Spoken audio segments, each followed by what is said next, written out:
থাকবে, একটু লং করে বানাবেন, খুবই ভালো লাগবে। এটা সালোয়ারটাও যদি একটুখানি বেল বটম করে লুজ করে বানানো যায়, ড্রেসটা দেখতে অনেক বেশি সুন্দর লাগবে।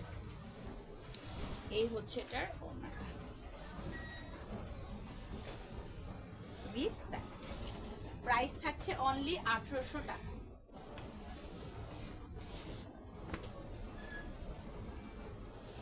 যতগুলো ড্রেস দেখালাম সবগুলোর প্রাইসই থাকছে এই লাইভের 1800 টাকা। তারপরে যদি ড্রেস নিয়ে কারো কোনো ইনকোয়ারি থাকে সেক্ষেত্রে আমাদেরকে ইনবক্স করবেন। ড্রেসের বডি থাকছে গিয়ে 70 প্লাস, ড্রেসের লেন্থ আছে 46 প্লাস, স্লিভসের কাপড় আলাদা, লন ম্যাটেরিয়াল, 100% অরিজিনাল পাকিস্তানি গুজি ব্র্যান্ডেড ড্রেস, ফুল কটন। ঠিক আছে, কটন বলতে জামা এবং ওড়নাটা থাকছে লন ম্যাটেরিয়ালের মধ্যে, প্যান্টটা থাকছে একদম সলিড কটন। তো এখনকার মতো শেষ করছি, ইনশাআল্লাহ অ্যানাদার লাইভে আবারও দেখা হয়ে যাচ্ছে। ততক্ষণ সবাই ভালো থাকবেন, সুস্থ থাকবেন, অনিন্দিতা বুটিক্সের সাথেই থাকবেন। আল্লাহ হাফেজ, আসসালামু আলাইকুম।